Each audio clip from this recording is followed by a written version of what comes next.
تو مسلمانوں کے پاس اتنی دولت ہے کہ اس کا کروڑواں حصہ بھی صحابہ کے پاس نہیں تھا، لیکن اللہ نے ان کو آسمان پہ چمکایا۔ آج اتنی دولت مسلمان کے پاس، سنکھیا کے اعتبار سے نبی صلی اللہ علیہ وسلم دنیا سے جا رہے ہیں، 1.25 لاکھ صحابہ کو چھوڑ کر کے جا رہے ہیں، تھوڑا کم و بیش 1.25 لاکھ صحابہ کو چھوڑ کے گئے جو پوری دنیا پہ چھا گئے۔ اور آج ہم کتنے کروڑ، کتنے ارب مسلمان ہیں، لیکن پوری دنیا میں ذلیل ہیں۔ ہم نے اپنے اصل راستہ کو چھوڑ دیا۔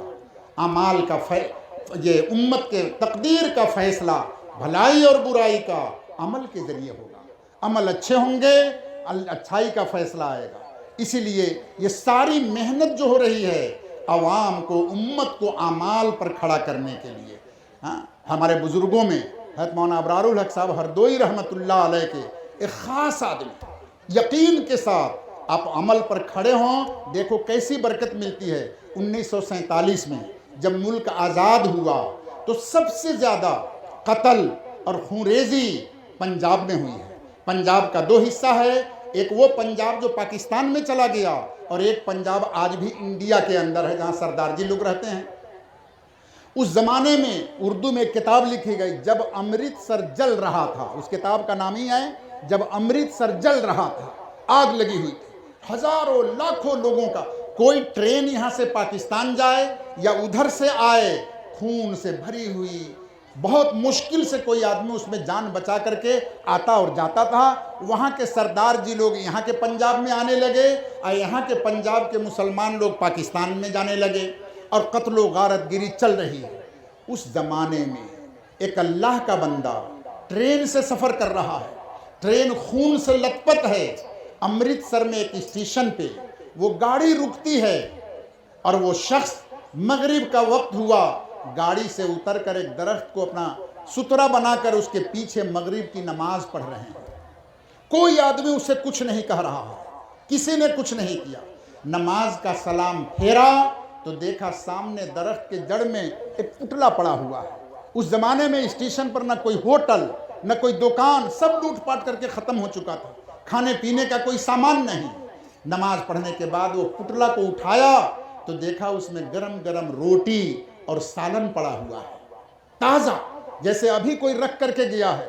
لے کے ٹرین میں آئے، اور جب وہ پاکستان پہنچے تو کسی نے پوچھا بچ کر کے کیسے آ گئے؟ فرمایا میں جب 8 سال کا تھا تو ایک بزرگ نے فرمایا تھا جو آدمی صبح میں سورہ یاسین کی تلاوت کر لے گا اللہ پورا دن اس کا محافظ اور ضامن بن جاتا ہے۔ 8 سال کی عمر میں جب میں نے سنا، آج بوڑھا ہوا میرا ایک دن بھی نہیں چھوٹا ہے۔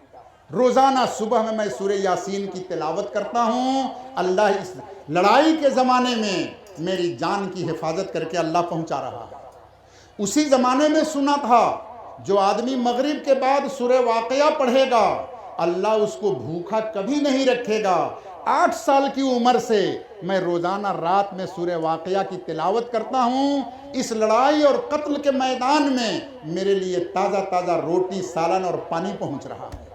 میرے بھائی اور دوستو، اس امت کا معاملہ اعمال کے اوپر ہے۔ اپنے اندر عمل کو پیدا کریں، عمل کے ذریعے اپنی زندگی کو بنائیں۔ میرے ماں بہن، نوجوان بچوں، بوڑھے بھائیوں، علماء کرام، ہم سب کی ذمہ داری ہے امت کو اعمال پر کھڑا کریں، تب جا کر کے امت بچے گی، ہم بھی بچیں گے۔ نہیں تو اس گھر کو آگ لگ گئی گھر کے چراغ سے۔ ابھی تھوڑی دیر پہلے وہ نظم پڑھ رہے تھے کہ مدرسے میں انکواری جتنا بھی کر لو ہمارے یہاں کیا ملے گا؟ قرآن ملے گا، مصلی ملے گی، چٹائی ملے گی۔ میرے بھائیوں، قرآن چٹائی اپنی جگہ پہ پڑی رہ جائے گی۔ کبھی ہم علماء کرام نے، مدرسے چلانے والے کمیٹی کے لوگوں نے آنکھ بند کر کے اپنے اندر غور کیا ہم مدرسے میں کتنی اللہ کی نافرمانیاں کرتے ہیں؟